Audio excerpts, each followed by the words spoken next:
Well, welcome everyone. Kia ora ana tātou katoa toa, tēnā koutou katoa. Welcome to Te Pūtea Mātua at the Reserve Bank of New Zealand for our monetary policy statement, and I'm joining with me, I have Karen Silk, Assistant Governor, and our Chief Economist Paul Conway, and I'm very proud to say that the entire Monetary Policy Committee are with us in the room today. And I want to thank all of the committee members and the staff of the Reserve Bank for the mahi over the last few weeks to bring together the document, which is considerable, and of course the decision, which always feels the anticlimax after such a long period of deliberation. So today the Monetary Policy Committee voted to raise the official cash rate from 5.25 to 5.50%. The committee agreed that the level of interest rates are constraining spending and inflation pressure, and that the OCR will need to remain at a restrictive level for the foreseeable future to ensure that consumer price inflation comes back into the 1 to 3% target range while supporting maximum sustainable employment. Global economic growth remains weak and inflation pressures globally are easing. This follows a period of significant monetary policy tightening amongst our trading partners. International supply chains have also eased following a period of disruption, and shipping costs have declined. The weaker global growth has also led to lower export prices for New Zealand's goods. In New Zealand, inflation is expected to continue to decline from its peak, and with it also measures of inflation expectations. However, core inflation pressures do remain and will remain until capacity pressures ease further. While employment is above its maximum sustainable level, there are now signs of labour shortages easing and vacancies declining. Consumer spending growth has eased and residential construction has declined, while house prices have returned to more sustainable levels. I do have to say it's very pleasing to be talking you through these statistics after a long battle. More generally, businesses are reporting slower demand for their goods and services and weak investment intentions. Businesses report that a lack of demand rather than labour shortages is now the main constraint on activity. There has been a return of net inward migration since international borders reopened, and the committee expects the pace of that immigration to ease back toward pre-COVID-19 trend levels over coming quarters. While immigration has assisted to ease the labour shortages, its net impact on overall spending in the economy remains uncertain. The recent recovery in tourism spending to around about 3/4 of the level it was at pre-COVID-19 is also supporting demand. And the repair and rebuild facing significant regions of the North Island due to the severe weather events of recent will also support economic activity, particularly in the horizontal construction sector. The timing of this predominantly government investment will be spread over several years. Meanwhile, broader government spending is anticipated to decline in inflation-adjusted terms and also as a proportion to GDP. As a committee, we are confident that with interest rates remaining at restricted levels for some time, consumer price inflation will return to within its target range of 1 to 3% while supporting maximum sustainable employment. Before we open up to questions, I do just want to make a couple of more comments, mostly just around how the committee reached our decision today. And you'll see that today it was the first time that we went to vote to come to a decision. Given that that is novel, I want to just remind people our MPC charter, how we to behave and communicate, and our frameworks all aim to facilitate effective decision making. While we've reached a consensus in previous meetings, a vote can be very effective, and this time it proved to be a very effective way of making a decision. I want to say that we were all in broad agreement with the outlook for monetary policy. We just didn't reach a consensus on the OCR itself, hence the vote. We've published the unattributable vote in our record of meeting, and today and onwards we will always be talking about the committee's decision. We are a committee and we have tools to come to decisions. We stand by this decision as a committee, and I would want to say that it's very pleased to say that everyone has retained full confidence in the process and each other in a very collaborative and constructive style for making today's announcements. With that said, there's a wealth of information. I always love to advertise this incredible document. It's called the Monetary Policy Statement, and it has a wealth of insight and information for all people out there in the economy of Aotearoa, New Zealand. Thank you very much, and open to questions.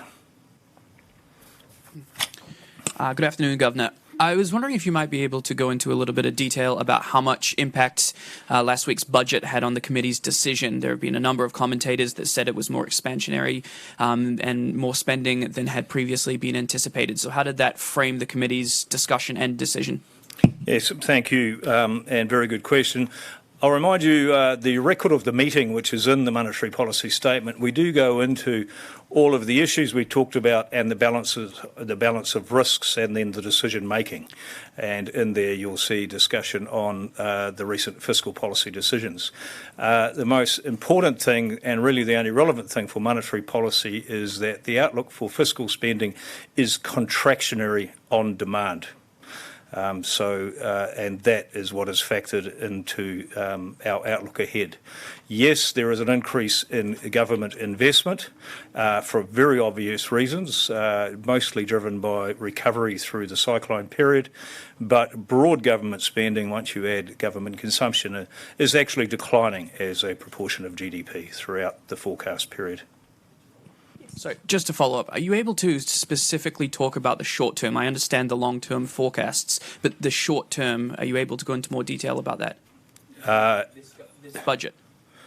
I really don't know what you define by short term. So no, I think is the answer. The budget we take as given, we add it into the aggregate spending. It's declining as a proportion of GDP, and that's the outcome that you see. Hi, Jenna Lynch, News Hub Nation. There's always a lot of focus on mortgage holders, but what about everyday working New Zealanders, the 430,000 people that are falling behind on their loans, struggling to pay bills, struggling to put food on the table? What is your message to them?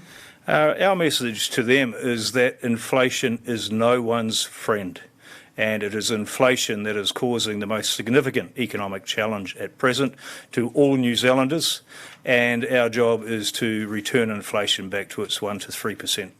What I'd like to say to them is that we're well on the path to achieving that. But those same people are the ones that would be hurt in a recessionary environment, in a downturn. They don't seem to be a major feature in any of your commentary or analysis. Why is that? I disagree with your supposition. There is significant, in fact, an entire chapter around the labour market, labour force and maximum sustainable employment. Those people can't, in your words, cool their jets with their spending. They're borrowing to get the basics.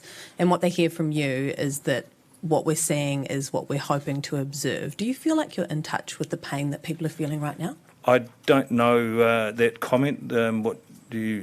So what I'm saying is absolutely we're in touch. Inflation is no one's friend, and we are here to stamp inflation out with monetary policy. I will also point out that unemployment has been at record low levels. Employment and employment engagement in the economy is at OECD record levels, but we need to constrain inflation. And do you personally take some responsibility for the inflationary environment that we're seeing right now? I am the Governor of the Reserve Bank. Yes, I do. Junaid Hibsharani from the Herald. Few things. Firstly, what impact do you think this decision and the OCR track will have on mortgage and term deposit rates? We anticipate none. In the sense that what we are doing today is what we've been foreshadowing for quite some time, and that's, if anything, it will be supportive of current level of mortgage interest rates. We do continue to hope that deposit rates also rise. Okay, so you'd like to see deposit rates rise more than, from their existing levels? Yes. Yes, that would be great for those people who also save and have higher interest rates. It also does some of the work in terms of taking demand out, and it also better reflects the longer term margins that sit in the banking sector. We anticipate those margins to normalise, I would say. This might be a little bit to the side of your job, but do you think banks could do more to encourage people with savings that are sitting in current accounts to shift that money to term deposits or PI funds? I note that there's a lot of money still sitting there not earning any decent amounts of interest. Yeah, I think rather than appeal to banks, I think we should appeal, hopefully what I'm doing at the moment, appeal to all New Zealanders to go and recheck what they're getting and whether they can get a better deal at their bank or at a different bank, create that competitive market. Just finally, on the budget and government spending, are you happy with the amount of reprioritisation in the budget versus, borrowing? Yeah, we don't allocate emotions to the government's budget. What we've seen is that as a percent of GDP it's declining. It's being more of a friend than foe to monetary policy at this point in time, and we totally understand the challenges that society is going through and the government in spending investment that is needed. So, as I repeat, it's net contractionary through the forecast period. And that is what most matters for our decision making on monetary policy. Governor Luke Malpass from Stuff. I was just wondering if you could talk us through in a bit more detail. You said that there are signs that some of the tightness in the labour market is starting to ease a little bit. Just wondering if you could go into a bit more detail on what sectors you are in particular seeing that in.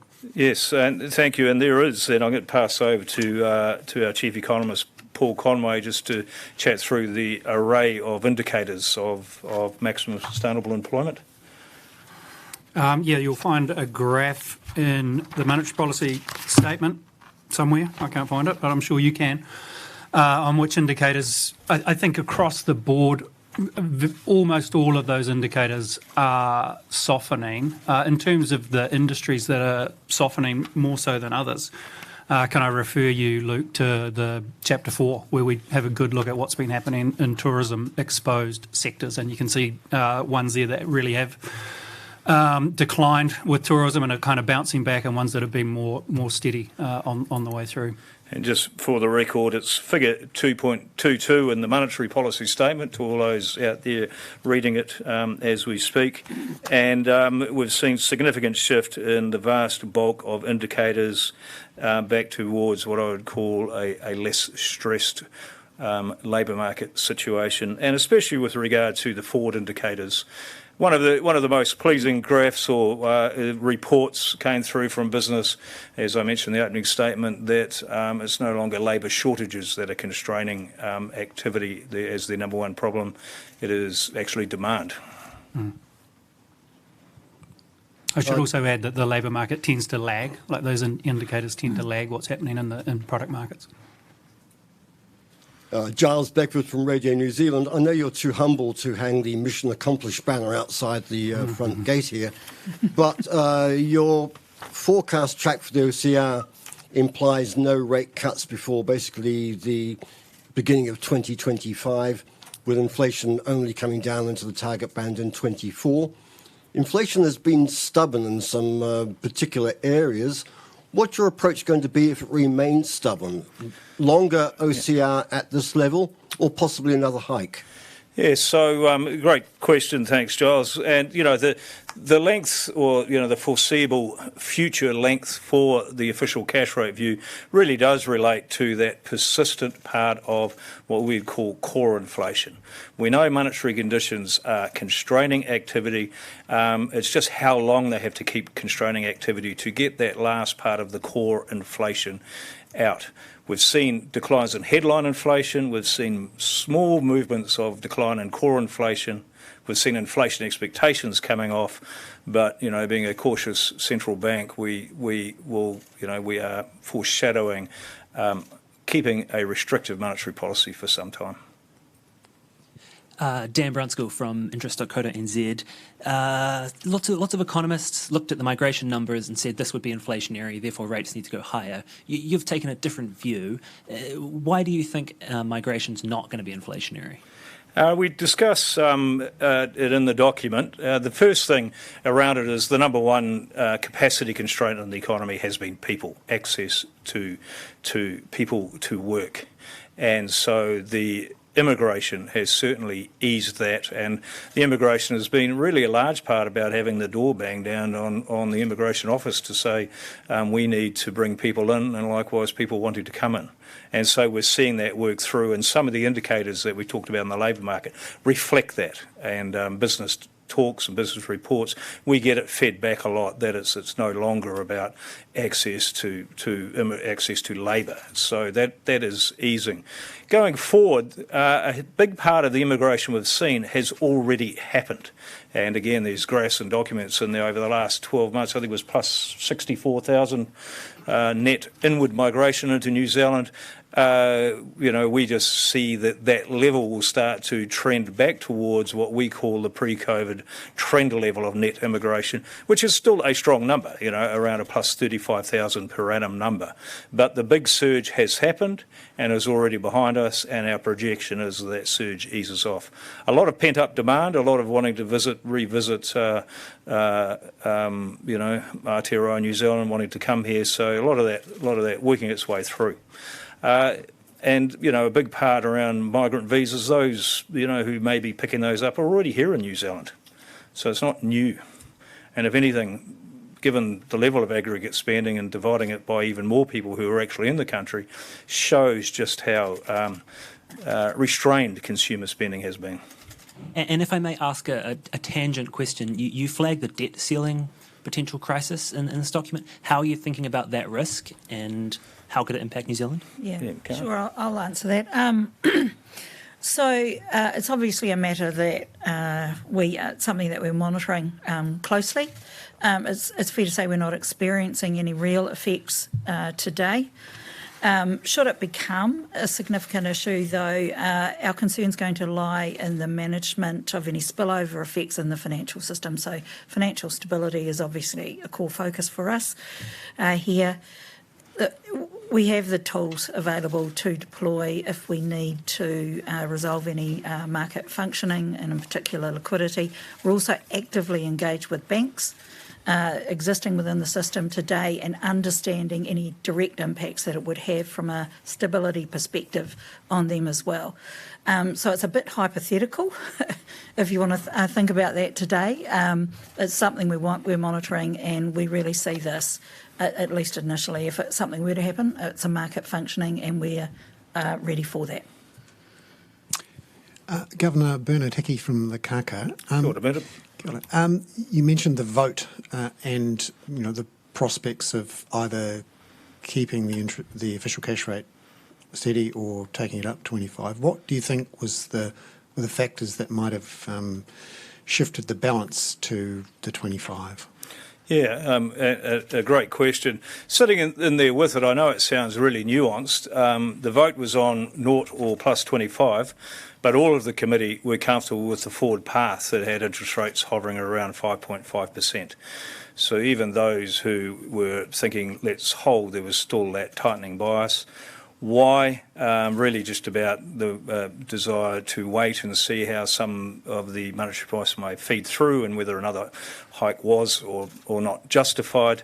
What tipped the balance is really about the committee as a group getting the core confidence that we have got on top of inflation. So, the 25 was there to be had, and that is what swung the vote for just that level of confidence in the committee.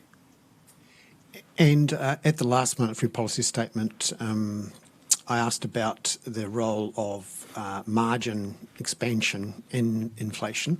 Since then, the European Central Bank has done some work which seems to suggest some margin expansion, and there have been some other papers. What's the Reserve Bank's view now, a few months on how much of a role margin expansion is playing in the inflation?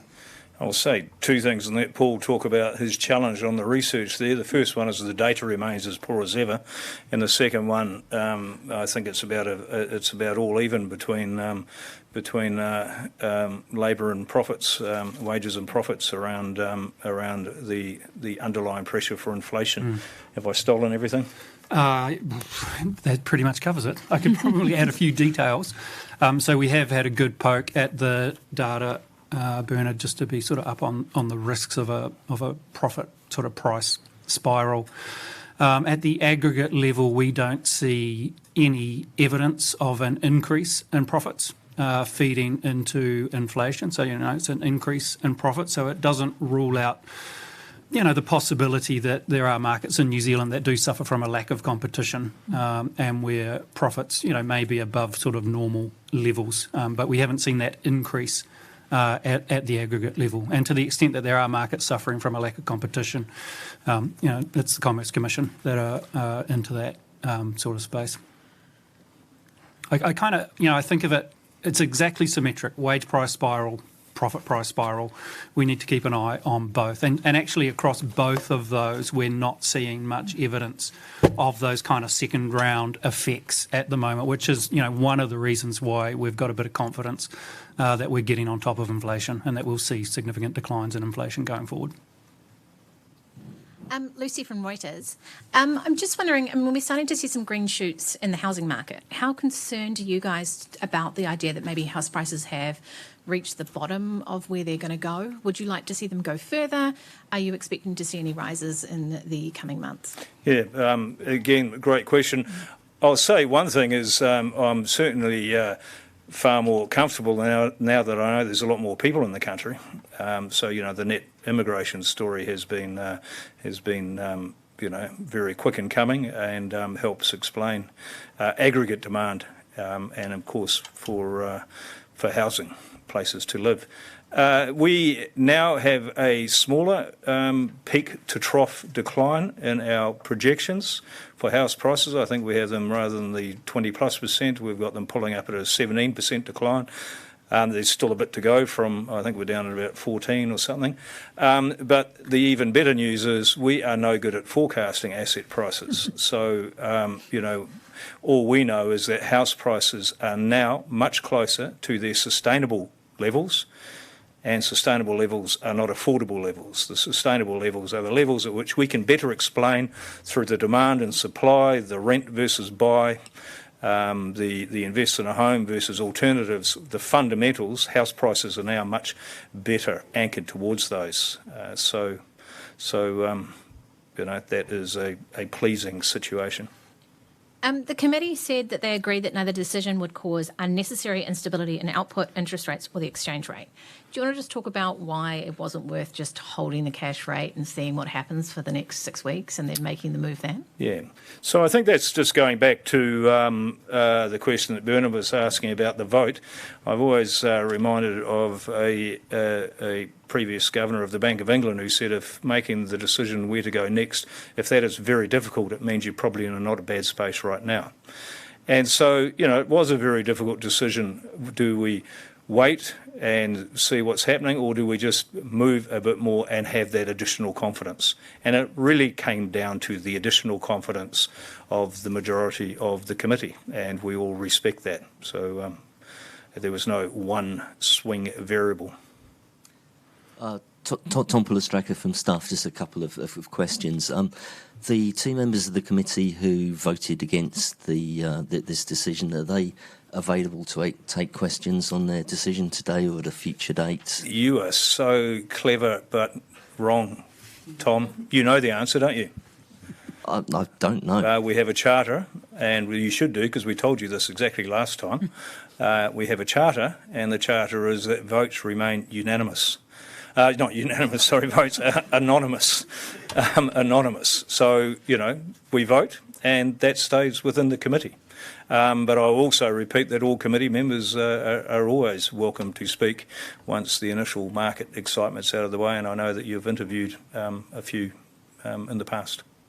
Okay. Second question, why did the Reserve Bank leave it to today 2 years after it was first asked and about 6 months into an ombudsman's inquiry, to say that it did not pay a ransom in relation to the Excelion hack? We've been following advice that we received from the government on whether we do or don't talk about paying a ransom. That advice has changed. The government advice now is do not pay a ransom. I will repeat, we did not pay a ransom.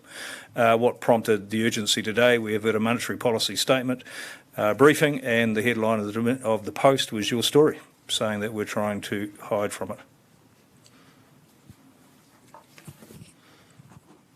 Hi there, William TV3. I mean, what's your message to, you probably get this hundreds of times, but what's your message to homeowners, you know, who are going to be refixing soon and they're pretty bloody scared? The message is that we're getting on top of inflation. Inflation is the number one driver of nominal interest rates. And so that should bring longer-term relief to people around the level of mortgage interest rates. The second part is we don't believe today's decision should be altering the level of mortgage interest rates. Banks have been very good at front-running expected changes in the official cash rate, and so all we've done is only partially meet what was already priced into the market for mortgage interest rates. And the last bit, second to last bit, I think we're about 3/4 of the way through the mortgage rollover now, the stock of mortgages rolling over onto the higher levels. So I hope that a lot of the awareness is already on board. We've seen that without, we're still with remaining very low levels of non-performing loans and all the indicators we've talked about in the financial stability report. But the last thing I'd say is if you really are having trouble, talk to your bank and be very open. And I know that the New Zealand Bankers Association are pumping the same message. Just go and talk with your bank. Just to follow up from before, Governor, in taking some responsibility for the inflationary environment which we find ourselves in, on reflection, were any of your actions avoidable, and do you regret any of the actions that you have taken? I regret that the public of New Zealand has had to suffer through this high inflation period. I also acknowledge that that's been the case internationally through the story. But in terms of the decision making that we've had to make through it as a committee, no, we have talked and published our full review. And I'll remind listeners that that is public and it was internationally reviewed and is available. And we talked about probably in hindsight at best, we could have started raising interest rates 3 to 6 months earlier than what we actually did. But that would have been a small bare difference with regards to the end inflation outcome. And do you feel like you've been adequately accessible, accountable and faced an acceptable level of in-depth scrutiny over what impact your decisions have had on the cost of living crisis in New Zealand? Can I remind that it's a committee decision because I'm feeling very personally attacked here, so I will just remind you of that. It's a monetary policy committee, and yes, I do. We are in front of the public very often, and we're in front of Parliament very often. And in fact, at 8 a.m. tomorrow morning, I'm back in front of the Financial Expenditure Committee meeting, and we have done significant international reviews, and we are one of the most, if not the most, transparent central bank on planet Earth. We're here, Governor. Sorry, Jason Walls from ZB. I got a bit excited before and forgot to introduce myself. Just the Treasury says that they are expecting New Zealand to narrowly avoid a recession. And I was just wondering, what's the Reserve Bank's thoughts on this? Are you anticipating the same? Paul, do you want to chat about the forward path for GDP? Sure. The forward path for GDP, table 7.1 in the document. So we're predicting a 0.3 in the March quarter, and then it goes negative 0.2, negative 0.10. So definitely a soft patch in terms of GDP. I think that's a little bit south of the Treasury's projections, but by the same token, I think our projections, we have inflation coming back into the band more quickly than the Treasury does. So a short, shallow period of flat, if not marginally negative economic growth. But if I'm not, so that was 2 negative quarters in a row. You are on the button. So technically, you're predicting a recession still. Yes. Yes. I mean, technically, you know, Yes, something- under the definition of two Yeah. consecutive quarters of negative GDP growth, yes. Yeah, but you don't. It's not. You don't appear that concerned about that. Because the minus 0.1 plus 0.1 well within any standard error of confidence of being able to forecast quarterly GDP. So we are concerned that we are going to go through a soft path. What you wish to call it really comes down to how you want to write your story. Janae again from the Herald. Just interested in your view on the budget and I guess a few more comments on that. Of course, the nature of expenditure, has an impact on inflation. Could you provide a bit more commentary around how the type of expenditure, as well as, the size of it, has affected what you think the influence will be on inflation? Yeah, so there's two main big aggregate parts to the government spending. By the way, we have to remember about the tax side as well. They taketh away as well as giveth. So the big, I suppose, the most volatile variable in the projected government spending is actually government investment. And what we're looking at there is a projection equivalent to about 1.5% of GDP over the next few years, which is largely related to cyclone recovery. I use that phrase horizontal construction. It's about rebuilding roads, rails, bridges, getting infrastructure back into place, water, so on and so forth. And that is an equivalent to about 1.5% of GDP net expenditure. But government investment is dwarfed by government spending, government consumption, and that's just about keeping the engine of government going, health, education, so on and so forth, all of the bits and pieces. And that, government consumption, the bigger part, is declining as a proportion of GDP. And this is, it's come from a very high level of COVID support levels, and it's come off significantly. And so that is where you get the contractionary impact of fiscal policy on overall aggregate demand. Is that what you're hoping?